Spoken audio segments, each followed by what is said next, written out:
உடஞ்சி போன எலும்பு கூட ஒட்ட வச்சிருமா இந்த பிரண்டை. இந்த பிரண்டைக்கு அவ்வளவு மருத்துவ குணங்கள் இருக்குது. இங்கே அடிக்கடி கிடைக்காத பிரண்டை. நான் வந்து தொட்டிக்குள்ளே தான் ஒரு 2 இது நட்டு வச்சேன். நல்லா வளர்ந்து வந்துடுச்சு, நல்லா படர்ந்து வந்திருக்கு. பிரண்டை கிடைக்காதவங்க இது மாதிரி தொட்டியில் ஒரு 2 துண்டு வச்சு பாருங்களேன், நல்லா வந்துடும். உங்களுக்கு அப்பப்போ துவையல் அரைக்கிறதுக்கு யூஸ்ஃபுல்லாக இருக்கும். இப்போ இந்த பிரண்டையில் அந்த கொடி மாதிரி இருக்குது பார்த்தீங்களா, அதை நம்ம கட் பண்ணி தூர போட்டுடலாம். அந்த கீரையெல்லாம் நமக்கு தேவைப்படும். கீரையெல்லாம் கட் பண்ணி வாஷ் பண்ணி வச்சுக்கோங்க.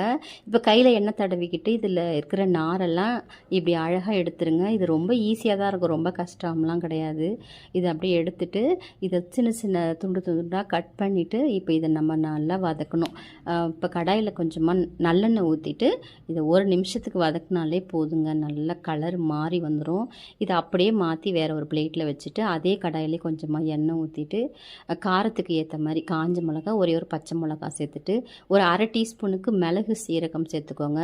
3 ஸ்பூனுக்கு உளுத்தம்பருப்பு, ஒரே ஒரு ஸ்பூன் கடலைப்பருப்பு சேர்த்து பருப்பு நல்லா செவக்க வறுத்ததுக்கப்புறமா இஞ்சி பூண்டு தோலெல்லாம் உரிச்சிட்டு போட்டுக்கோங்க. சின்ன வெங்காயம், 2 சில்லு தேங்காயும் சேர்த்து நல்லா வதக்கிட்டு ஒரு 4 கொத்து கருவேப்பிலை கொழுந்தாக கட் பண்ணி போட்டுக்கோங்க. நம்ம அலசி வச்சுருக்கிற அந்த பிரண்டையோட கீரை இருக்குது பார்த்திங்களா, அதையும் நல்லா வாஷ் பண்ணிவிட்டு அதில் சேர்த்துட்டு இதில் ஒரு கைப்பிடி கொத்தமல்லியும் சேர்த்து ஒரு 1/2 ஸ்பூன் மஞ்சள் தூள் சேர்த்து நல்லா வதக்கிட்டு இது நல்லா ஆற வச்சுக்கோங்க. இப்போ மிக்சி ஜாரில் இது எல்லாத்தையும் சேர்த்துட்டு இது கூட கொஞ்சமாக புளியும் உப்பும் சேர்த்து தண்ணி ஊற்றாமல் அரைங்க. தண்ணி ஊற்றாமல் அரைச்சிங்கன்னா ஒரு வாரத்துக்கு கூட ஃப்ரிட்ஜுக்குள்ளே வச்சுட்டு நம்ம டெய்லி கொஞ்சம் கொஞ்சம் சாப்பிட்றது ரொம்ப நல்லது.